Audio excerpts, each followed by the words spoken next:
What's up, Scrappy peeps? It's Del from Inkie Quill, and today I've decided to just do a little bonus video. So it's not the usual Saturday video, it's a little bit of extra Inkie for this week.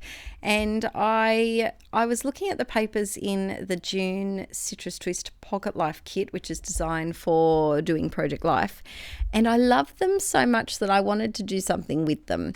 So I decided to do this layout, and in the end it's different. It's quite papery, and I'll have to take a photo actually to include.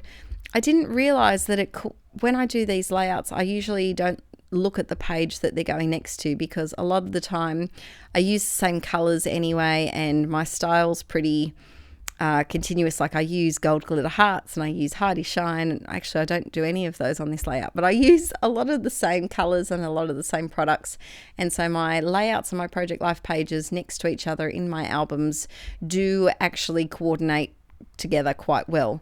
And I didn't realize, but this one really coordinates. It's got very similar pink tones with the Project Life page that it's next to. So winning, go team for not planning things and having them work out. This, if you like straight things, I would suggest cutting little strips of paper with a paper trimmer. Alas, I do not mind, so I just hand cut them, and I like the look. It's, you know, some of the lines are a little bit wonky, and I'm fine with that. As I always say, a man riding by on a horse wouldn't notice, so there's no point just wasting too much time and stress on getting everything perfect. It's too much of your creative time taken up. So I decided to raise 3 of those photos on some craft foam to make this layout a little less flat, and then that photo I just stuck down is actually flat. It's the only one that's not. Why? Who knows? That's just how I felt like at the moment, and I think if I'd done all of them raised, it would have been too much, whereas just 3 of them makes it look like they're the highlighted photos, I guess. I'm going through, and because Archie had his orange bib on, I thought it was the perfect time to use all of the orange papers, because if you're a long time inklet, you'll know orange isn't my favoured colour, and it's nice to use it when I can and combine it with some blue tones and some pink of the alpha I'm going to use, and make it all work together. This one here, this stripe reminds me of my old high school uniform. We had these horrible dresses that went down, well, when I started year 7, which is the start of our high school. Mine was practically at my ankles, because my parents did that thing where they buy 3 sizes too big so that they don't have to buy one again for a little while. Yeah, so I hit my growth spurt before I started high school, so that didn't really help me. And by the end of year 10, which was 4 years later, my dress really hadn't grown, or not my dress, I hadn't really grown into my dress still. It still fit me.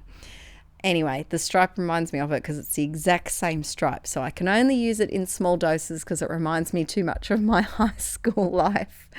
Here I just added a little pink piece because it had that orange streak in it, and I thought it would tie in the alpha that's included in the June Pocket Life kit, and it would just make it all tie in a little bit better.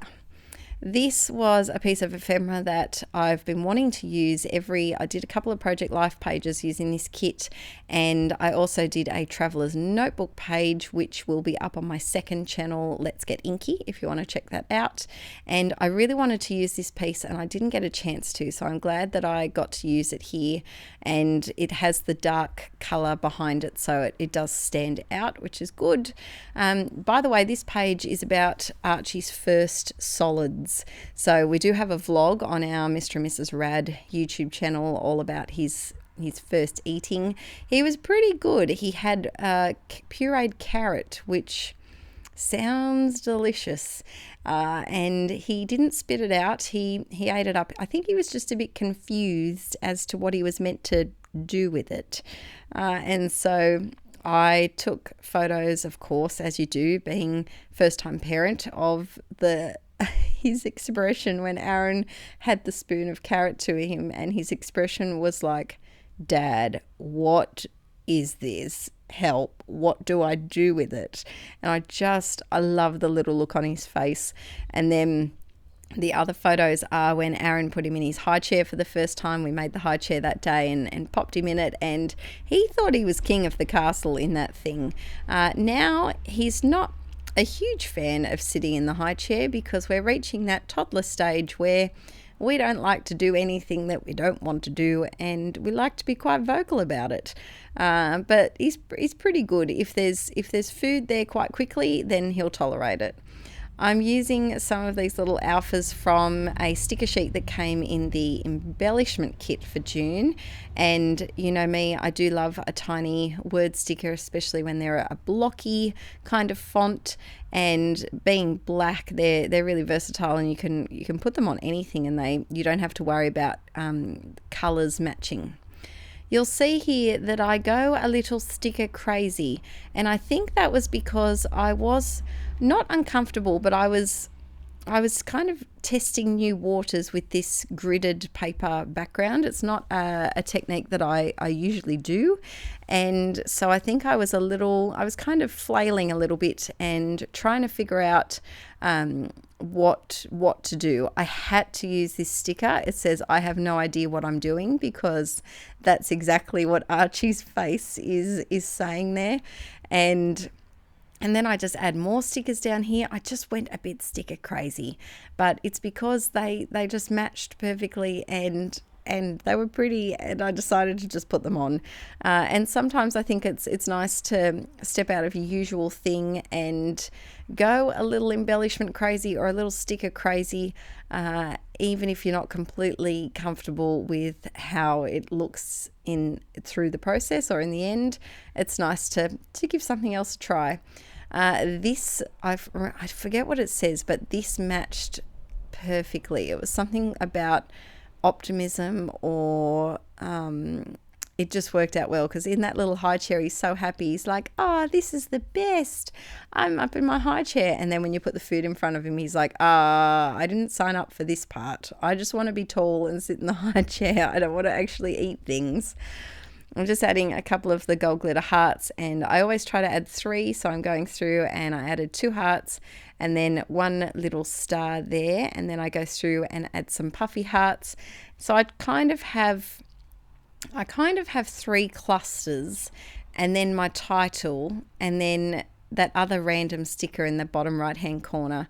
And in the end, it's busy, but it's fun. It's a fun type of layout. It's something a bit different. I probably wouldn't do every page this busy and this papery and so many words. I feel like there's lots of words on this page, but it's nice to, change things up a bit. And we've got to remember as scrappers that every layout that we do can't be top 5 favorites of all time. It's not that can't work. We can't always be at our top perfect creative A game, and I think we need to just cut ourselves a bit of slack and just do a fun layout that might not be top 5 favorites of all time, but it's a fun layout, it's a memory recorded, and then we can move on and make something new.